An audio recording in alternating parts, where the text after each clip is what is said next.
Hi, I'm Tim Roble, and welcome to another episode of Adventure Athlete. On day 17 outside on the Humvee DIY camper. It's a high-low camper, if you have not been following, and I'm just getting ready to lower it down. I have it up about 3 feet higher than it needs to be in order to panel it. But I've been working, I got the lights in, light tabs I cut out on the Arc Droid with the Everlast 82i. And just kind of working through everything right now. Still a little bit of fine-tuning, deburring and stuff to do, but things are paneled. They're adhered with the 3M double-sided sticky tape, VHB.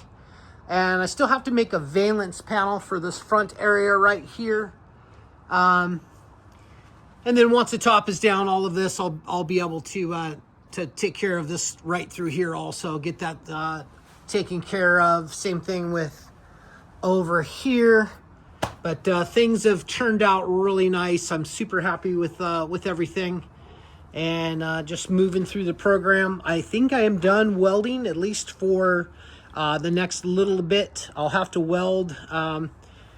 These are going to be some flip-up panels right here, so I'll have to weld some basically flip-up panels or hinges on the inside there that'll flip up. But other than that, I am paneled and kind of put together. Kind of see that I added some structure back here for the panels to adhere to and add a little bit more structure. And got the ramp all put together. Not worried about that pop-up door as of right now. I got the new rams in. That worked good. That was a little bit of a puzzle to get figured out, but I just trial and error and got it knocked out exactly like I wanted it. Tail lights, I got those installed. Have not wired them yet, of course, but I like the way that they have turned out. Super flat, nice, easy. Let me see if I can drop this ramp. Give me just a second. There we go. So the ramp comes down. And I had a fail. I put some straps from there down to here. It just kind of bowed the whole back area. Now that this is trussed up, it may be better, but I'm not going to go with that. I was thinking winch, I was thinking cables, and my supervisor's here. So backyard. Thank you. But I've had the dogs in it. They actually like it. Been spending a little bit of time in me, so I'm super happy to be at this spot finally. Looking forward to high winds tomorrow, 30 mile an hour on Tuesday and 50 on Friday, or on Wednesday is what they're saying. And happy to be at this level right now. I'll drop everything down. That'll be late tonight. It's only about 2 o'clock right now. I thought I'd do this video where we can still kind of see some stuff. But this is what the interior looks like. I have started on the roof, fanning in some stuff. And just going from there. Tips and tricks, we'll talk about that a little bit. As you can see, I got this Sikaflex that strung off, and I use black. Once I have something open, I tend to use it because it doesn't matter. None of this is going to ever show. Once it's got the styrofoam in it, the polystyrene with the Reflectix and the wood interior, you'll never ever see any of this. So when I had a tube of black open, I used black. When I got a tube of white, I used white. I've already caulked the corners. And that's the Sikaflex 291, which in my opinion is the best stuff to use. But when you have a little drip like this, the thing about that is leave it alone. Come out tomorrow when everything's super dry and it'll roll off. Unfortunately that's what it is, but if you leave it alone. And I'll talk a little bit more about another little tips and tricks. When you're laying down the VHB, you have a rolled surface. So if you can see here, we have, this is 065 tubing to 095. And the round on this is a lot more than the round on this. So when you put the sticky tape on, take it down to the round. And that way when you're cutting and trimming panels on, you don't have that sticky tape that's really in the way and trying to catch your sander and your grinder. It just works out a little bit better. So when I did these interior panels, I made sure that I inset it. You can kind of see here Nice seam. And on that one, I was able to use the factory edge. On this one, that's a cut edge, and I still have to do a little bit more sanding and trimming on that. But that works out really well. The struts work out really well. So this comes down and closes. And I only have a 1/2 inch space in between here. And this is right at the 1/2 inch. So I'll get the sander out and I'll take that down as close as I can. Try to get that more on a 3/8 setup. But when the top is down, this nests down in here. And so when you want to pop the ramp, you'll pull a pin and then this will go up. And then you can drop the ramp. And I think right now I'm just going to use that little step ladder. That's probably the best solution I've found so far for what I have. Makes it easy to come in and out. This framed up, I think I have a full, well, I do have a full 2 sheets of aluminum left, plus a couple remnants are large. So I have to do this area, but I think I'll do the bathroom in aluminum panel. And then if I want to add something to it after that, I'll do that. But that'll be a clean, thing, clean look. And I think eventually when I'm doing this, I'll do the unicorn spit.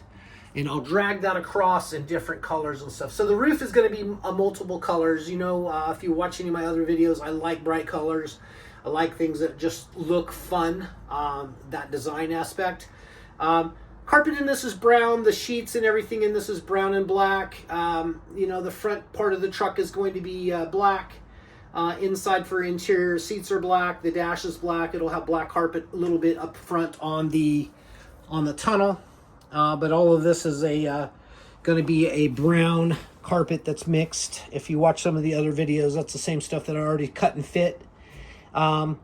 Then I'll touch up all of this and put another coat of clear on it. It's a rustic design. I've already started doing little interior trim pieces. I got Sikaflex run through here. I have a bead run through there. I'm not going to touch that because it's got metal flakes on it. So it's about time to start cleaning up everything. And I already have this bed area cut. And on the bottom side of that is going to be a headliner. And so now I'm not going to leave it raw. So it'll be a headliner on the bottom side. So that'll get glued on and then wrapped around. So I will have to do a test fit on that to make sure that's good to go.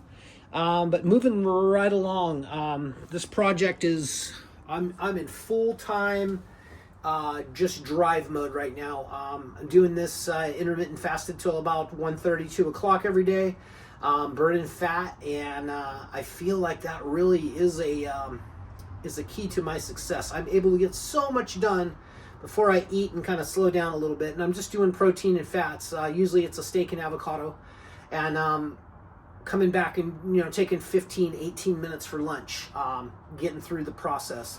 But I'm super stoked on where I'm at. Once again, if you guys have questions, comments, please comment. I would love to help this algorithm out a little bit more, bring you better content. The next video you'll see will be coming up on Wednesday. I'm going to shoot some how-tos, tips and tricks, and some different things on things you want to know about a Humvee before you purchase one, whether you're going to do a camper or overland or just looking to get in something. There's different versions, which to the new eye, and I didn't realize that everyone didn't know that. I didn't know it going in, but I know it now. So my thought process is I want to share that with you and what I would buy if I went to buy again. And spoiler alert, I would buy a 1165 because it's a heavy duty 1.5 ton chassis, bigger axles, bigger brakes, 6.5 turbo and a 4-speed in it. And it's kind of hard to beat that. It came with air. Although the air in this was a back air, I took it out. The dash air is still there, but I'm not even sure which side runs the air. I'm not really worried about that. I'll just go in and just make everything work and then work on that air this summer. When you take on a project like this, it's a long-term project.